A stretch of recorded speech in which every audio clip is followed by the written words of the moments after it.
និយាយទៅមីសិនចុងក្រោយគេរបស់តួប្រុសយើងហ្នឹងគឺថាគាត់បានទៅសម្លាប់អនុប្រធានខាងផ្នែកស៊ើបអង្កេតរបស់កូរ៉េខាងជើងហ្នឹងអ្នកទាំងអស់គ្នាតែគាត់បានបាញ់ពូហ្នឹងហើយបើកឡានចូលទឹកទាំងពីរនាក់ឲ្យគេយល់ថាគាត់ជាមួយនឹងពូហ្នឹងគឺស្លាប់ជាមួយគ្នាតែម្ដងអញ្ចឹងណាហើយជាក់ស្ដែងនៅកូរ៉េខាងត្បូងហ្នឹងគឺតួប្រុសយើងមានប្រពន្ធតែពេលដែលគាត់ត្រឡប់មកវិញនឹងប្រពន្ធគាត់គឺកំពុងតែសម្រាប់កូនតែអកុសលអី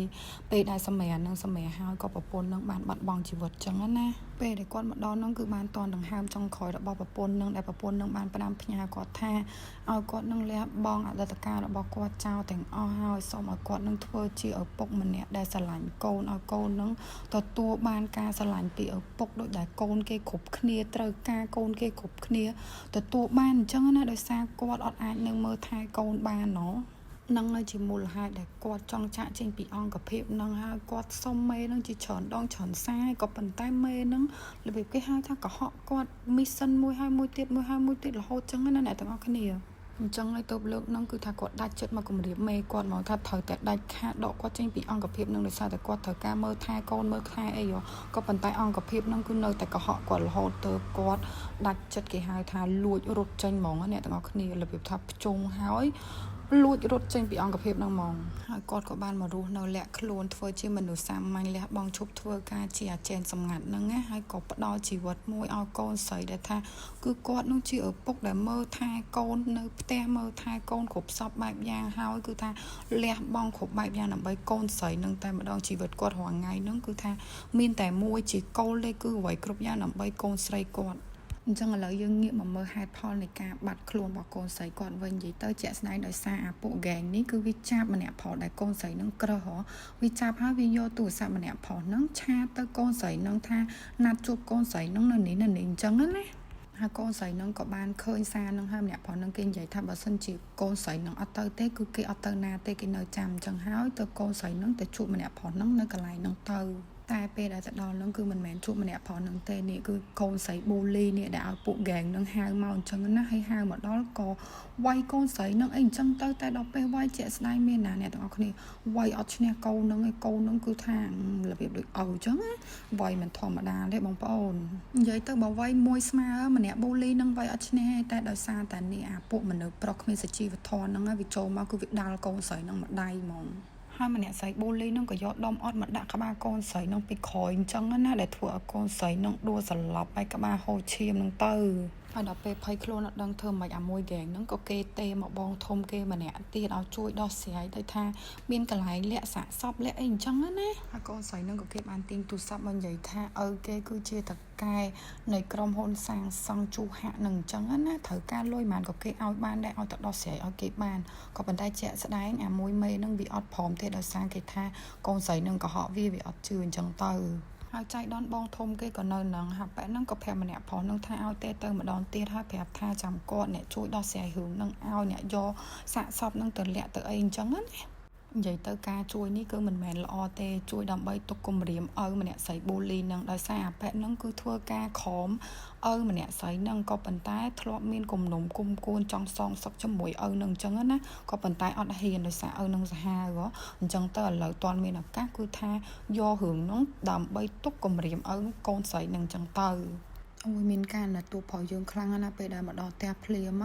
ក៏សម័យឃើញថាកូនខ្លួនឯងហៅខ្លួនឯងអីអញ្ចឹងណាដល់ពេលងាកមកអត់មានឃើញកូនស្រីខ្លួនឯងទេអញ្ចឹងហើយទៅគាត់បខំចិត្តយកចរិតចាស់គាត់អតីតកាលគាត់ដែលគាត់បោះបង់ចោលមកវិញដើម្បីទៅសង្គ្រោះតែរកកូនស្រីគាត់អញ្ចឹងណាបន្ទាប់ពីធ្វើទរណកម្មមួយហ្គេងដែលវាយកូនស្រីគាត់ហើយហ្នឹងឥឡូវគឺថាបានមកដល់មុខផ្ទះអាមួយបងធំដែលលើកទូរស័ព្ទហ្នឹងហើយគ្រាន់តែមកដល់ភ្លាមមកអត់មានបណ្ណៃដែរទេបងប្អូនអើយគ្នាចង់20នាក់ម្នាក់ឲ្យដាក់យកអត់មានបណ្ណៃអត់មានអំណិតហ្មងណាហើយបើថាកុបថៅនេះវិញផ្លាត់ជាប់ឆ្អឹងជំនីអាប៉ែមួយប៉ែតហ្នឹងហ្មងរបៀបគេកំពុងតែចង់ចាក់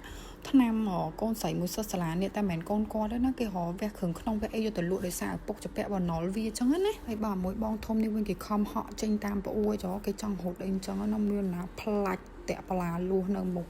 ទ្វារផ្ទះអូយឲ្យស្គាល់ចេញសម្ងាត់អត់និយាយពីថាការរៀបចំចេញមកកប់ហើយបើតុកមុខដើរចេញមកវិញអូដូចយមរាជមកយកប្រឡឹងអញ្ចឹងបងប្អូនមានណាដកមកដៃផ្លាច់អងឹតស្លប់ហ្មងនេះឥឡូវកលែកមកមើលពួកអាយដល់យើង2នាក់វិញគឺថាត្រូវបានឃុំខ្លួននៅប៉ុស្តិ៍ប៉ូលីសដោយសារវាយគ្នាជាមួយនឹងពួកអាយហ្គេងអញ្ចឹងណា បើខាងកូរ៉េខាងជើងនេះវិញគឺថាគេមាននាយកដ្ឋានមួយដែលថាអង្គុយចាំមើលគ្រប់សកម្មភាពតាមដានគ្រប់សកម្មភាពរបស់កូរ៉េខាងត្បូងហ្មងទោះប្រជាជនធម្មតាទោះអីក៏ដោយគឺថាគេតាមមើលគ្រប់សពគ្រប់កាយវិការហ្មងណាកំពុងតែមើលនឹងក៏វាលេចវីដេអូដែលថាគាត់3នាក់វាយគ្នានៅក្នុងហាងអញ្ចឹងណាត្រូវប្រជាជនគេថតឲ្យគេបង្ហោះអញ្ចឹងហ៎ស្រាប់តែមើលទៅក៏គេចាប់បានមុខតួប្រុសយើងណោះអ្នកទាំងអស់គ្នាអើយគាត់តែឃើញមុខតួប្រុសយើងភ្លាមគឺថាគេទេទៅរាយការណ៍ដល់ថ្នាក់លើគេភ្លាមហ្មងដោយសារតួប្រុសយើងនឹងគឺត្រូវបានកូរ៉េខាងជើងគេដាក់ចូលក្នុងលីសមួយដែលគេហៅថាជនដែលក្បត់ជាតិធំជាងគេហ្មងណាគ្រាន់តែគេដឹងពីវត្តមានរបស់តួប្រុសយើងភ្លាមមកថ្នាក់ដឹកនាំកម្ពុជាគេគឺហៅគ្នាកោះប្រជុំភ្លាមហ្មងតែដោយសារតែកូរ៉េខាងជើងនិងកូរ៉េខាងត្បូងគេកំពុងពិភាក្សាគ្នាតាក់ទងនឹងការសន្តិភាពការអីអញ្ចឹងណាអញ្ចឹងថ្នាក់ដឹកនាំកម្ពុជាគេក៏បានសម្រេចចិត្តថាគេអត់ទាន់ធ្វើអីតួប្រុសយើងទេគេមានក្រុមសម្ងាត់គេមួយដែលរស់នៅកូរ៉េខាងត្បូងអញ្ចឹងទៅគេសម្រេចថាគេទុកឲ្យក្រុមនឹងអ្នកចាប់គាត់យកមកដាក់ទោសដាក់អីតាមផ្លូវច្បាប់អញ្ចឹងណាតែមានអាប៉ែនេះមួយគឺថាគាត់អត់ព្រមទេដាច់ខាតគាត់នឹងគឺត្រូវជារបៀបគេហៅថាមេតាហ៊ានធំដែរនៅខាងកូរ៉េខាងជើងនឹងអញ្ចឹងណាគឺគាត់អត់ព្រមទុកឲ្យក្រុមនឹងចាប់តួប្រុសយើងទេដាច់ខាតគាត់ត្រូវការបញ្ជូនភ្នាក់ងារពីកូរ៉េខាងជើងនោះចោះទៅចាប់តួប្រុសនឹងឬក៏ចោះទៅសម្លាប់តួប្រុសនឹងតែម្ដងបន្ទាប់ពីការឆ្លោះអត់ឈ្នះថ្នាក់ដឹកនាំធំដែលនៅកន្លែងប្រជុំហ្នឹងអាប៉ែនឹងក៏ខូចរបៀបឋានក៏រើសភ្នាក់ងារសម្ងាត់ខ្លួនឯងមួយដើម្បីយកទៅសម្លាប់តួប្រុសហ្នឹងនៅកូរ៉េខាងត្បូងហ្មងហើយក៏បានកោះហៅតាហ៊ានដែលមានជំនាញម្នាក់នៅកូរ៉េខាងជើងចូលមកជួបគាត់អញ្ចឹងណាតាមពិតទៅជាក់ស្ដែងតួប្រុសយើងមិនមែនខូចណេមគាត់66ទេអ្នកទាំងអស់គ្នា66ហ្នឹងគឺជាមិត្តរួមការងារគាត់ហើយ66ហ្នឹងគឺជាបងរបស់អាប៉ែតាហ៊ានកូរ៉េខាងជើងនេះឯងហើយអាប៉ែនឹងក៏បានប្រាប់ទៅពូតាហ៊ាននឹងថាចេះតួប្រុសយើងនឹងគឺជាអ្នកសម្លាប់បងប្រុសគាត់ហើយបានលួចខូដណេម66បងប្រុសគាត់នឹងយកទៅប្រើការចឹងហើយក៏ប្រឹងចាក់រកឲ្យតាហ៊ាននឹងចោះទៅសម្លាប់តួប្រុសយើងនៅកូរ៉េខាងត្បូងអញ្ចឹងណាហើយចំពោះអគ្គនាយកដ្ឋានស៊ើបការពិសេសរបស់កូរ៉េខាងត្បូងនេះក៏កំពុងតែវឹកវរក្នុងការចាប់តួប្រុសនឹងដូចគ្នានិយាយទៅគឺគេកំពុងតែដដើមគ្នាចាប់តួប្រុសនឹងតើអ្នកណាចាប់បានមុនអញ្ចឹងណាពីពួកគេអត់អាចបកគលតួប្រុសនឹងទៅឲ្យកូរ៉េខាងជើងបានទេដោយសារតួប្រុសនឹងគឺជាមនុស្សម្នាក់ដែលគ្រោះថ្នាក់បំផុតងាកមកដល់ការសួរនាំអាមួយហ្គេងនេះម្ដងគឺថាមានចការប៉ោមុខប៉ោមាត់អីអស់ហើយណាក៏ប៉ុន្តែវាបានប្រាប់ថាវាអត់ដឹងតាក់តងថ្នាក់លើនឹងមិនទេដោយសារក្រុម Telegram ហ្នឹងពេលដែលគេឆាតហើយគេលុបចោលអញ្ចឹងទៅហើយតើតែមេនឹងតាក់តងមកទៅវាអាចតាក់តងបានវាអត់អាចទៅតាក់តងមេនឹងបានទេវាឆ្លើយអញ្ចឹងហើយវាមិនឈប់ទេណាអ្នកទាំងអស់គ្នាវាឆ្លៀតឌឺទូប្រុសទេវាថាវានឹងគឺជាក្មេងក្រោមអាយុ20អញ្ចឹងច្បាប់នៅប្រទេសកូរ៉េខាងត្បូងហ្នឹងក្មេងដែលក្រោមអាយុ20គឺអត់មានសិទ្ធិជាប់ទោសជាប់អីណាអ្នកទាំងអស់គ្នាមានណាតួប្រុសយើងក្តៅលកជីដកកភ្លើងចេញមកភ្ជុងហ្មងគ្រាន់តែតួប្រុសដកកភ្លើងចេញមកភ្ជុងវាភ្លាមមកវាឆ្លើយថាអញ្ចឹងវាជាមួយនឹងគ្នាវាហ្នឹងគឺថាអាយុលើ20អស់ហើយតែតួប្រុសយើងរៀងក្តៅលកជាដែរមានណាបាញ់ជើងឯងមួយទុកជាការគំរាមកុំឲ្យឯងឆ្លើយលើក្រោយហើយចែកដនអីអាមេហ្នឹងក៏វាឆាតមកមួយហ្នឹងទៅវាប្រាប់មួយហ្នឹងថាមួយហ្នឹងនឹងកូនចៅផ្សេងទៀតបិទមាត់កុំឲ្យនិយាយអីចឹងណាពីព្រោះឥឡូវហ្នឹងសាកសមហ្នឹងគឺគេកំពុងតែចាត់ចែងគេហៅកន្លែងលាក់កន្លែងអីហើយគ្រាន់តែបានឃើញសារនឹងភ្លាមតួប្រុសយើងនឹងក៏គាត់ខំខលទៅលេខនឹងភ្លាមចឹងណាក៏ប៉ុន្តែពួកនឹងជាស្ដែងគឺវាបិទទូរស័ព្ទគាត់វាថាអាចនឹងជាប៉ូលីសដោយសារតែអាមួយនឹងគឺគាត់ដែរទេមកវាទេអញ្ចឹងទៅក៏គេបិទទូរស័ព្ទហើយគេ delete គ្រប់ឆាតនឹងយកហ្មងបន្ទាប់ពីពួកនឹងវា delete ហើយគាត់ក៏ខឹងតែអន្តែរបៀបថាអត់ដឹងទៅរកតាមណាអ្នកទាំងគ្នាតែគេ delete គ្រប់ឆាតហើយវាបាត់អញ្ចឹងគាត់ក៏យកកភ្លើងមកភ្ជុងអាមួយនឹងទៅក៏ប៉ុន្តែទោះជាភ្ជុងមិនក៏វាអត់ដឹងឆ្លើយថាមិនដែរដោយសារដូចវាប្រាប់អញ្ចឹងគឺពេលដែលគេតាក់ទងនេះហើយគេ delete ចោលហើយធ្វើឲ្យតួប្រុសយើងហ្នឹងគឺកាន់តែរបៀបគេហៅថារន្ទះរន្តែងខឹងអត់ដឹងត្រូវធ្វើមិនអញ្ចឹងណាងាកមកដល់កូនស្រីបូលីនេះវិញគឺកំពុងតែដេកភ័យខ្លួនណាទាំងអស់គ្នាដេកក៏មិនលក់បក់ក៏មិនលហើយបាយក៏មិនចូលហើយគឺថាអត់ចេញពីបន្ទប់ដាច់ខាតហ្មងរបៀបគេហៅថាមនុស្សភ័យខ្លួនអត់ដឹងធ្វើមិនអញ្ចឹងណាបន្ទាប់មកឲ្យនេះឮថាកូនអត់ចេញពីកន្ទប់អត់អីអញ្ចឹងទៅក៏ចូលមកសួរនាំថាកូនកើតអីក៏ប៉ុន្តែកូនស្រីហ្នឹងគាត់អត់មានប្រាប់ទេគាត់ប្រាប់ថាអត់អីទេដោយសារតែគាត់បាននិយាយគ្នាមួយពួកហ្គេមហ្នឹងហៅថាអត់ឲ្យប្រាប់ឲ្យគាត់ទេហើយឲ្យនេះឃើញកូនស្រីខ្លួនឯងភ័យខ្លួនដឹងតែមានរឿងហើយតែដឹងមានរឿងអីអញ្ចឹងណាតែអត់មានបដៅអីទេណាអ្នកទាំងគ្នាបដៅកូនប្រាប់ថាកូនស្រីហ្នឹងគឺត្រូវតែការគឺត្រូវតែខ្លាំងធ្វើអីក៏ដោយគឺត្រូវតែឲ្យគេខ្លាចអត់ឲ្យគាត់ហ្នឹងទៅខ្លាចគេទេអូនិយាយទៅឲ្យហ្នឹងវាលើសកូនទៀតណាឥឡូវយើងងាកមកមើលវិញថាហេតុអីបានអាប៉ែមេហ្គេងហ្នឹងគាត់ខ្លាចឲ្យកូនស្រីបូលីហ្នឹងខ្លាំងម៉េះដោយសារពីមុនមកគឺគាត់កូនចៅគេដែរហើយគាត់ត្រូវជាកូនចៅពូមួយតងៅនេះហើយពូមួយតងៅហ្នឹងគឺធ្វើការឲ្យអាប៉ែ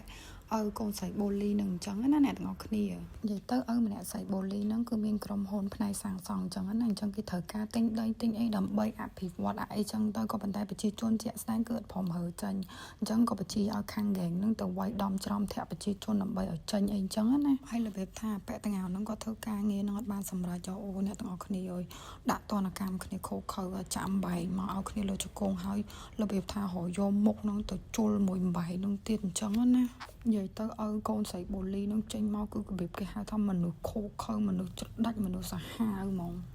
ហើយឥឡូវតាហ៊ានមួយដែលនៅកូរ៉េខាងជើងដែលត្រូវមកស្លាប់ទូផងហ្នឹងណាឥឡូវគឺគាត់បានលួចចូលទឹកដីកូរ៉េខាងត្បូងបានជោគជ័យណាអ្នកទាំងអស់គ្នាហើយគ្រាន់តែមកដល់កូរ៉េខាងត្បូងភ្លាមគឺថាគាត់ទៅប៉ុស្តិ៍ប៉ូលីសមុនគេមកដោយសារតែគាត់ស្មានថាទូផងហ្នឹងត្រូវបានគេចាប់ទៅប៉ុស្តិ៍ប៉ូលីសជាមួយនឹងពូ2នាក់ដែលវាយគ្នានៅហាងហ៎ហើយពេលដែលបានមកដល់ប៉ុស្តិ៍ប៉ូលីសហ្នឹងចៃដន្យអីពូតៃក្វាន់ដូនេះគឺត្រូវបានគេប្រឡែងចេញមកដោយសារគាត់ហ្នឹងអត់មានបានវាយគេទេអញ្ចឹងខាងប៉ូលីសក៏គេប្រឡែងគាត់ឲ្យចេញមកវិញអញ្ចឹងណាហើយពេលដែលចេញមកហ្នឹងគឺថាគាត់បានដើរជ្រូកគ្នាជាមួយនឹងតាហ៊ានកូរ៉េខាងជើងហ្នឹងគាត់ដើរជ្រូកគ្នាភ្លាមគេហៅថាអាញៀនអ្នកធ្លាប់ធ្វើការខាងហ្នឹងអ្នកទាំងអស់គ្នាគាត់មានអារម្មណ៍ថាគឺអត់ស្រួលភ្លាមដោយរបៀបថាមានអារម្មណ៍ថាគឺត្រូវមានឃាតករមកអីអញ្ចឹងណាតែដោយសារតែគាត់មើលអត់ច្បាស់អញ្ចឹងហើយគាត់ក៏ប្រាប់ខ្លួនឯងថាប្រហែលជាគាត់ចាស់ហើយគាត់មើលច្រឡំគាត់អីអញ្ចឹងទៅហើយក៏គាត់ទៅផ្ទះវិញទៅ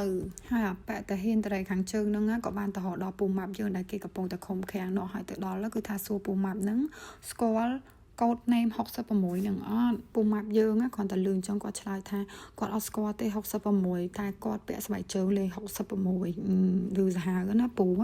ហើយអាប៉ែកូរ៉េខាងជើងហ្នឹងគាត់ឆ្លើយមើលពូម៉ាប់យើងថាចែចាំមើលគាត់នឹងទៅសម្លាប់66ហ្នឹងឲ្យពូម៉ាប់នឹងមើលពូម៉ាប់យើងឆ្លើយមកគេចឹងមែនតែគាត់តែលឺហើយអាប៉ែនឹងទៅវិញបាត់ភ្លាមគូថាលួចរត់ចេញពីកន្លែងឃុំឃាំងហ្មងអ្នកទាំងអស់គ្នាហើយមកដល់កូនស្រីរបស់តួប្រុសយើងវិញដំបងឡើងយើងស្មានតែគាត់ស្លាប់អ្នកទាំងអស់គ្នាហើយត្រូវគេចាប់ដាក់ក្រោយគូឡានដើម្បីយកទៅសាកសពនឹងទៅលាក់អីចឹង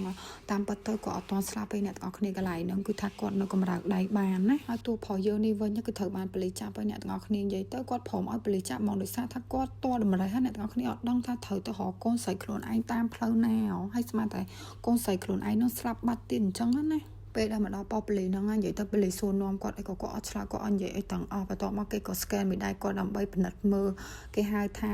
គាត់ជាអ្នកណាគេអីចឹងណាតែដល់ពេលដាក់មេដៃគាត់មកអ្នកទាំងអស់គ្នាគេសិតតែត្រូវការកូដនិយាយទៅតើតែមានកូដ access មើលបានអាចមើលប្រវត្តិគាត់បានចៃដន្យអីពេលដែលគាត់កំពុងត្រូវប៉ូលីសសួរចម្លើយហ្នឹងទូរស័ព្ទគាត់ហ្នឹងក៏រហើយលេខទូរស័ព្ទតែមកគាត់ហ្នឹងគឺជាលេខរបស់កូនស្រីគាត់គ្រាន់តែលឺឈ្មោះកូនស្រីគាត់ភ្លាមមកអ្នកទាំងអស់គ្នាអើយប៉ូលីសក្នុងនឹង 4-5 នាក់គាត់វាយអត់ដល់2វិនាទីណាហក់មកលើកទូរស័ព្ទឲ្យច្បាច់កពូប៉ូលីសនេះហ៎អូយពូប៉ូលីសនេះកន្លែងហ្នឹងគឺថាឡងកៀងហ្មងអ្នកទាំងអស់គ្នាឃើញគាត់ស្លោលើងហក់មកច្បាច់កយកចឹងហ្មងណាអញ្ចឹងភាគ2យើងគឺត្រូវបានចប់ត្រឹមហ្នឹងហើយអ្នកទាំងអស់គ្នាកុំភ្លេច like ជាមួយនឹង subscribe ដើម្បីទទួលបានភាគ3តទៀតណា